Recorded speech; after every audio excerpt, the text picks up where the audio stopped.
오늘 설교 제목 따라 하실까요? 엠마우에서 예루살렘으로.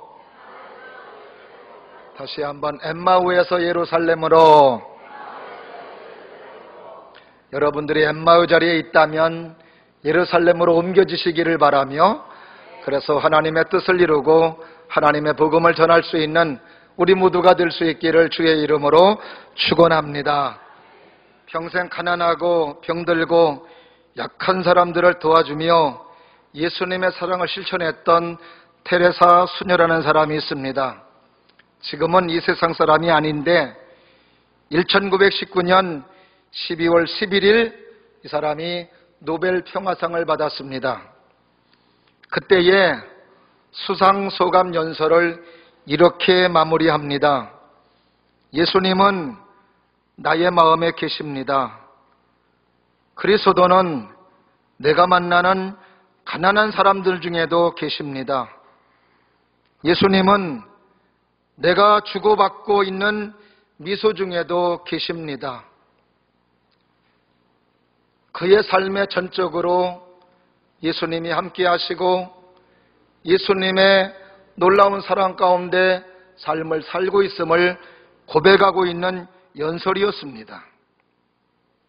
근데 그녀가 이렇게 유명한 연설을 하기 꼭 3달 전 9월 달에 자신의 영적 지도자에게 이런 편지와 이런 고백을 남겼답니다. 예수님은 선생님에게만 특별한 사랑을 갖고 계신 듯합니다. 저에게는 지금 침묵과 공허함만이 가득합니다. 저는 눈을 뜨고도 그분을 보지 못하고 귀를 열어 듣고자 하나 그분의 음성을 듣지 못하고 있으며 기도하고자 혀를 움직이지만 말을 하지 못하고 있습니다. 지금 제 믿음은 어디에 있을까요? 제 마음 깊은 곳 거기엔 고통, 공허와 어둠만이 있습니다. 제 안에는 해답 없는 의문이 너무나도 많이 살고 있습니다. 선생님, 저를 위해서 기도해 주십시오.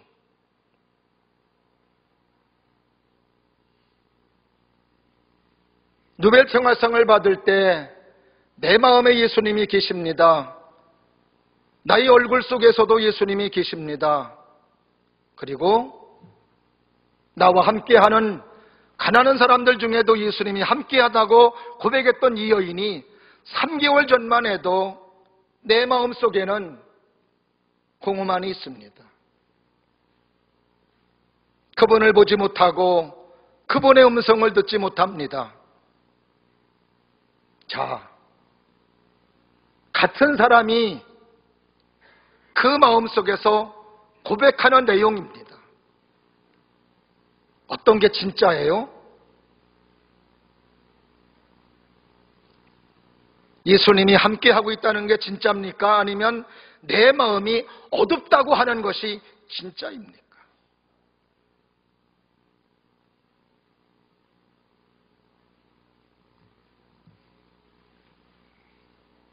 이것은 두 모습 다 테레사 수녀의 모습이라고 이야기할 수 있습니다.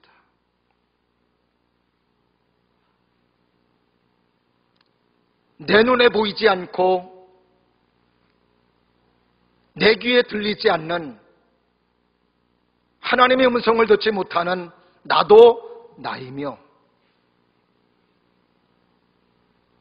내 안에 계셔서 나와 함께 하시는 예수님이 계셔서 좋다고 고백하는 나도 나라는 것입니다.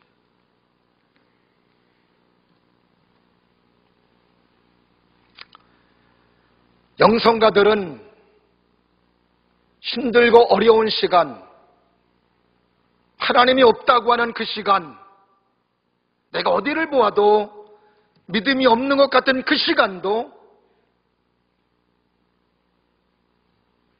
나라는 존재를 말하고 있으며, 그리고 그 시간이 영혼의 어둠 밤길을 가고 있다고 표현을 해주고 있습니다. 진지한 성도들은 늘 하나님을 만나면서 기쁘고 즐거운 가운데 믿음의 생활을 하면 좋겠지만, 훌륭한 영성가들도, 믿음으로 승리하는 하나님의 사람들도 이런 영적인 어두움의 시간을 누구나가 보내면서 이 과정을 통과하고 있다는 사실입니다. 문제는 이런 밤길을 어떻게 지날 수 있느냐, 이것이 우리의 지혜이며 이것이 신앙의 지식인 줄로 믿습니다. 오늘 본문의 말씀에 보게 되면 엠마오로 내려가는 두 제자의 모습이 오늘 본문의 말씀 속에 소개되고 있습니다. 예수님과 함께 했던 제자, 예수님의 놀라운 능력도 함께 했던 제자, 그런 제자가 예수님 무참하게 십자가에 달려 돌아가시자 두 제자는 예수님을 등지고 엠마오 길로 내려가는 제자의 모습을 우리는 오늘 본문의 말씀에서 보게 됩니다. 내려가는 두 제자는 기쁨보다는 절망, 감사보다는 좌절, 이러한 것들이 그 마음속에 가득 차 있는 모습을 볼 수 있습니다.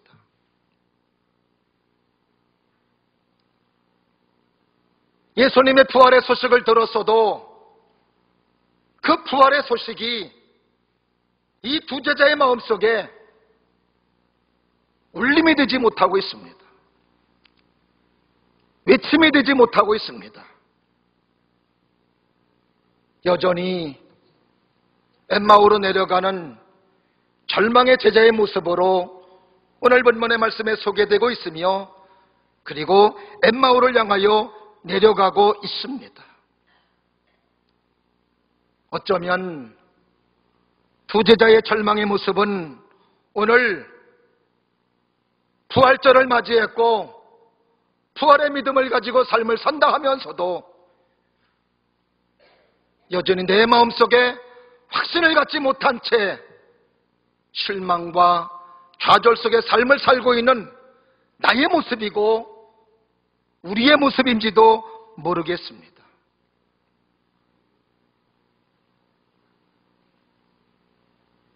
오늘도 우리는 엠마오로 내려가는 두 제자의 모습처럼 이렇게 절망과 낙심 속에 삶을 살고 있는 우리의 모습을 진단해 보게 됩니다.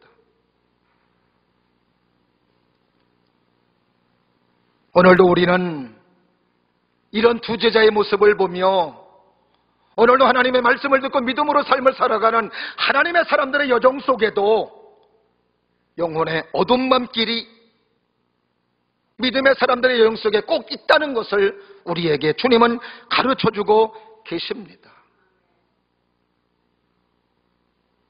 사실 예수님은 십자가 돌아가시기 전 예수님 제자들에게 벌써 이미 영혼의 어두운 밤길을 말씀으로 예고하셨습니다.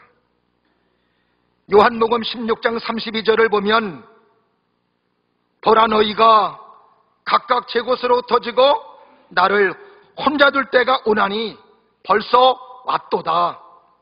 그러나 내가 혼자 있는 것이 아니라 아버지께서 나와 함께 계시느니라.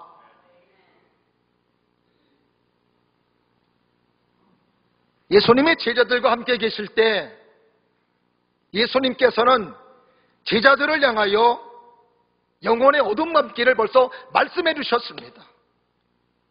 너희들이 나를 등지고 흩어질 것이다. 참 주님께서 말씀하신 그 말씀은 한 말씀도 틀리지 아니하고 그대로 제자들에게 이루어져서 한결같이 예수님을 떠나갔던 것이었어요. 오늘 본문의 말씀과 연결되는 누가복음 24장 18절 말씀에 보게 되면 제자 중에 한 사람의 이름을 소개하고 있는데 글로바라고 하는 사람으로 소개하고 있습니다. 교회 전승에 의하면 골라보는 예수님의 아버지 요셉의 형제였다고 말해주고 있습니다.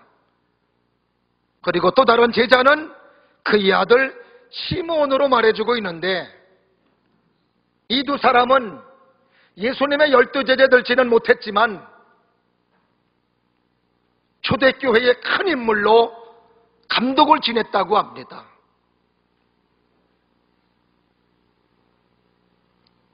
이들의 삶의 여정 속에 지금은 비록 어둠의 발걸음이었지만, 그러나 이들은 후에 훌륭한 하나님의 지도자가 되어 하나님의 큰 일을 감당하며 하나님의 큰 역사를 이루었던 사람임을 우리는 알 수 있습니다. 근데 이렇게 영적으로 큰 하나님의 놀라운 일을 감당했던 사람도 이렇게 엠마오로 내려가는 길이 있었고, 그리고 오늘 본문의 말씀과 연결된 17절 말씀에서는 이 사람들을 가리켜 어떤 얼굴로 표현해주고 있냐면 슬픈 빛을 띠고 있는 얼굴로 소개해주고 있습니다. 슬픈 빛을 떴다라고 하는 것은 의욕이 없습니다. 그의 마음속에 열정도 없습니다. 예수님을 따르고자 하는 마음도 없습니다. 이것이 오늘도 하나님을 믿고 믿음으로 삶을 살아가는 하나님의 사람들의 여정 속에 있다는 것입니다. 어느 한 사람도 예외가 아니라는 이야기지요. 엘리사도 보십시오. 갈멜산에서 엄청난 능력과 이적을 행하였지만, 그러나 여전히 아합이 그리고 이세벨이 자기를 죽이려 한다는 이야기를 들었을 때 그는 로뎀나무 아래에서 자기를 죽여달라고 하며 아무 의욕도 없이 낙심하며 좌절해 있는 엘리야의 모습을 우리는 열왕기상의 모습을 통해서 너무나도 잘 알 수 있습니다. 혹시라도 이 시간 의욕조차 없고 믿음이라고 하는 것이 내 마음속에서 사라져가는 듯한 엷은 믿음을 가지고 있다면, 오늘도 다시 한번 하나님께서 이 시간도 역사하시고 은혜로 채워주시고, 그리고 모든 사람들이 겪는 과정을 내가 겪는다는 넉넉한 마음을 가지고 이겨낼 수 있는 믿음의 사람들이 될 수 있기를 주의 이름으로 축원합니다. 우리가 신앙생활하는 단계를 보면은 처음에 전도되어져서 하나님의 말씀을 사모하며 예수님을 사모하면 하나님의 놀라운 역사가 그때그때 역사하시고 주장하시고 함께 하시는 것을 느끼는 경우를 많이 보게 됩니다. 그래서 전도에 오는 것도 이제 막 예수님을 영접한 믿음의 사람들이, 초신자들이 전도를 많이 하는 것도 이런 이유에서입니다. 삶의 순간순간에 교회 나온 지 얼마 안 되면 하나님을 열망하며 하나님 말씀을 열망하고 예수님을 사모하면 주님은 그때그때 역사하시는 것을 많이 경험할 수 있습니다. 근데 이게 좀 지나면 그렇게 역사했던 주님이 아무런 역사도 하지 않는 그런 느낌을 받는 시간이 온다는 것입니다. 하나님 말씀 들을 때 감동이 있었고 감화가 있었고 감격이 있었고 찬송할 때도 감격이 있었는데, 그런 감격이 사라지고 감동이 사라지고 구원의 감격이 사라지는 그런 영혼의 어두운 밤길과 같은 그런 시간을 겪는다라고 하는 것입니다. 네, 기억하십시오. 이 시간이 진짜 하나님과 대면해야 되는 시간이라는 것.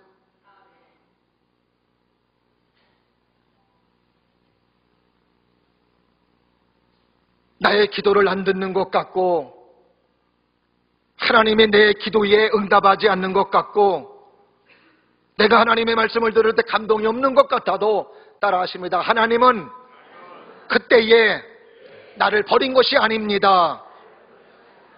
믿으시면 아멘. 혹시 이 가운데 이런 마음으로 예배를 드리는 분이 없잖아. 있을지도 모르겠습니다.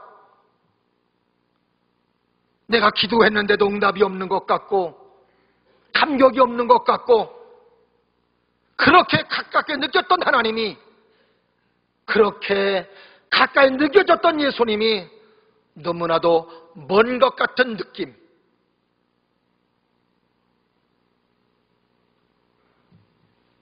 하나님은 나를 버린 것이 아니라 그때에도 하나님은 나와 동행하고 계시며 함께하고 계십니다. 믿으시면 아멘. 따라하시면서 동행하시고 함께하십니다. 아멘. 그렇습니다. 지옥 같은 어둠 속에서도 하나님은 동행하시고 함께하시는 것입니다. 오늘 읽은 본문의 말씀과 연결된 말씀 15절, 16절 말씀을 보게 되면 예수님이 이들과 함께 동행하는 모습을 볼 수 있습니다. 한 번 더 같이 보겠습니다. 시작. 그들이 서로 이야기하며 문의할 때에 예수께서 가까이 이르러 그들과 동행하시나 그들의 눈이 가리워져서 그인 줄 알아보지 못하거늘. 그들과 동행하셨음에도 불구하고 눈이 멀어져서 알아보지를 못했던 것이었습니다. 동행하시는 예수님께서 그들에게 말씀을 들려주시고 하나님의 말씀을 풀어주십니다. 하나님의 말씀을 풀어주실 때 마음이 뜨겁습니다. 하나님의 말씀을 풀어주실 때 감격이 됩니다. 하나님의 말씀을 들으실 때 마음에 감동이 있습니다. 그리고 드디어 식사하는 시간에 그들의 눈이 열려 예수님을 알아보는 것입니다. 오늘 31절 말씀 다 같이 한번 보십니다. 본문의 말씀 시작. 그들의 눈이 밝아져 그인 줄 알아보더니 예수는 그들에게 보이지 아니하시는지라. 그들에게 부활의 예수님이 보여줬습니다. 부활의 예수님을 그들에게 나타내 보이셨던 것이었습니다. 그 순간 그들은 부활하신 예수님 만나게 되었고 주님과의 동행을 그들은 느낄 수가 있었던 것이었습니다. 그런데 오늘 본문의 말씀 보니까 기도할 때, 말씀 들을 때 예수님을 알아본 것이 아니라 언제 알아봤어요? 줘봐야 안 나와요. 오늘 본문의 말씀 31절 말씀 보니까 언제 예수님을 알아봤습니까? 네? 30절 말씀 시작. 그들과 함께 음식 잡수실 때에 떡을 가지사 축사하시고 떼어 그들에게 주시니. 언제 눈이 밝아졌어요? 밥 먹을 때 예수님을 봤습니다. 여기에서 우리는 중요한 거 하나를 발견하게 돼요. 우리는 예수님을 만나는 시간을 기도하는 시간에만 예수님 만나고 예배드리는 시간에만 예수님 만나고 말씀 듣는 시간에만 예수님 만난다고 생각하는 경향이 없잖아 있습니다. 예, 기도할 때 예수님 만날 수 있습니다. 예배할 때 하나님 만날 수 있습니다. 말씀 들을 때 예수님 만날 수 있습니다. 그러나 그 시간만 예수님 만나는 것이 아니라 밥 먹을 때도 예수님 만날 수 있다는 것. 이 말씀은 교회에서만 예수님 만나는 것이 아니라 여러분의 삶의 터전에서, 가정에서 예수님 만날 수 있고, 직장에서 예수님 만날 수 있고, 사업장에서 예수님 만날 수 있고, 친구들 간에도 예수님 만날 수 있고, 어떤 장소에서든지 예수님을 만날 수 있다는 것을 우리에게 말씀해 주시고 있습니다. 그러므로 오늘 우리는 하나님을 만나는 장소, 예수님 만나는 장소는 우리가 생각하는 장소를 초월하여 어느 곳에서든지 예수님 만날 수 있고 예수님을 볼 수 있다는 사실. 저는 바라기는 이 시간도 예수님 만나서 여러분의 삶의 은혜가 될 수 있기를 바라고, 그리고 여러분의 삶의 터조에서도, 가정에서도, 직장에서도, 사업장에서도, 친구들 간에도 그 속에서 예수님 만나고 예수님의 은혜와 사랑을 체험할 수 있는 우리 모두가 될 수 있기를 주님의 이름으로 축원합니다. 오늘도 두 제자는 예수님과 함께 밥 먹는 자리에서 예수님 만났던 것이었습니다. 그래서 청교도 신앙인들은 그들의 식탁벽에 걸자발을 붙이기 시작합니다. 그리스도는 모든 식탁의 손님이시고 모든 대화를 듣는 분이시라고.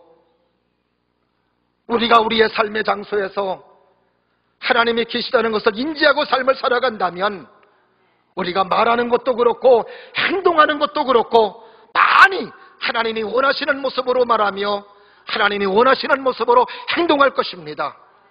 그런데 우리는 그 하나님을 망각할 때가 너무나도 많습니다. 예배를 드려서 예배 속에 만난 주님, 예배 속에 경험한 하나님, 이제 그분 모시고 우리의 삶에서 그분과 함께 일하고 그분과 함께 전도하고 그분과 함께 그분의 지혜를 받아서 우리의 삶에 전개되어야 되는데, 교회 문을 나설 때에는 그 은혜로 역사하셨던 그 주님 안녕히 계십시오 하고 자기 혼자 가요. 오늘은 혼자 가시지 않기를 바라고 주님 모시고 가셔요. 예수님 모시고 갈 수 있기를 주의 이름으로 축원합니다. 그래서 여러분의 삶에 앞서서 행하시는 하나님, 따라하십니다. 앞서서 행하시는 하나님. 주님 모시고 가면 여러분 앞서서 하나님은 앞장서시고, 여러분 따라가시면 그분이 인도해 주시고 그분이 은혜로 사랑으로 함께 해 주심을 말씀해 주시고 있는 것입니다. 그러므로 오늘도 우리는 우리의 마음속에 오신 동행하시는 예수님, 함께 하시는 예수님을 세상의 환경과 조건 속에서 뺏기지 말아야 됩니다. 잃어버리지 말아야 됩니다. 어두운 밤길 속에서도 함께 하시고 동행하시는 하나님, 그 하나님을 믿으면서 여러분의 삶이 은혜와 사랑의 삶이 될 수 있기를 주의 이름으로 축원합니다. 오늘도 엠마오 도상으로 갔던 이 두 제자가 예수님을 체험하고 예수님 만남으로 말미암아 이들은 소명의 새벽길 예루살렘으로 그들은 삶의 자리를 옮겼던 것이었습니다. 따라하십니다. 어두운 밤길은 반드시 소명의 새벽길로 바꿔주십니다. 믿으시면 아멘. 오늘도 여러분의 그 절망의 길이 소망의 새벽길로 바뀌어지는 은혜가 있기를 주의 이름으로 축원합니다. 엠마오로 내려가는 그 길에서 예수님 만나고 엠마오로 내려가는 그 길에서 부활의 주님 만남으로 말미암아 소명의 새벽길 예루살렘으로 올라가셔서 하나님의 사명을 감당하며 하나님의 복음을 전하며 하나님의 역사를 이룰 수 있는 믿음의 사람들이 될 수 있기를 주의 이름으로 축원합니다. 우리가 믿음의 생활할 때 늘 우리의 삶 속에서 매 순간마다 하나님의 역사를 체험하고 하나님의 역사를 경험하면 얼마나 좋겠습니까? 그러나 그 하나님의 역사와 하나님의 이적은 늘 우리의 삶 속에서 일어나는 것은 아닙니다. 때로는 참아야 되고 때로는 견디어야 되고 때로는 기다림으로 말미암아 하나님의 역사를 경험하게 되며 하나님의 기적을 경험하기 때문에 그렇습니다. 그 기다리는 시간, 그 참는 시간, 어떻게 할 때 우리가 그 어려운 시간들을 참을 수 있으며 견딜 수 있으며 기다릴 수 있을까? 이걸 이길 수 있고 견딜 수 있는 비결은 체험이 그래서 중요한 것입니다. 따라하십니다. 체험이 중요합니다. 믿으시면 아멘.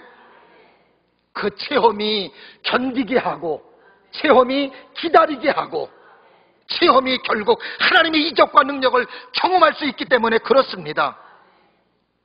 오늘 본문의 말씀 속에서도 부활하신 예수님을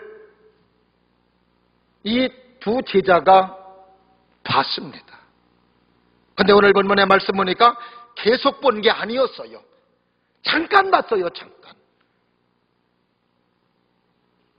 근데요, 이 잠깐 본 예수님의 부활의 체험이요, 그들의 삶의 자리를 바꿔놨던 거였습니다. 엠마오로 내려가는 자리에서 예루살렘 자리로, 절망의 자리에서 소망의 자리로. 오늘도 여러분의 자리가 그런 자리가 될 수 있기를 주의 이름으로 축원합니다. 그러기 위해선 부활의 주님을 만나야 돼요. 부활의 예수님을 경험하는 경험이 있어야 된다는 것입니다. 오늘 본문의 말씀 31절 말씀을 다시 한번 보겠습니다. 시작. 그들의 눈이 밝아져 그인 줄 알아보더니 예수는 그들에게 보이지 아니하시는지라. 잠깐 보였다가 안 보였습니다. 여러분 같으면 어떻겠어요? 또 안 보이네. 에이, 다시 엠마오로 내려가야 되겠네. 이게 아니었다는 거죠. 예수님 잠깐 보였고 안 보였지만, 예수님 부활하셨구나. 예수님 살아계시구나. 하나님 살아계시구나. 우리가 믿음의 생활을 하면서 이런 확신이 없는 사람은 하나님의 말씀을 따라 순종하는 것에 머뭇머뭇합니다. 해마로. 이게 맞는 거야? 이게 축복이야? 진짜 천국 가는 거야? 그냥 어떤 사람은 가봐야 알지 뭐, 이런 사람도 있어요.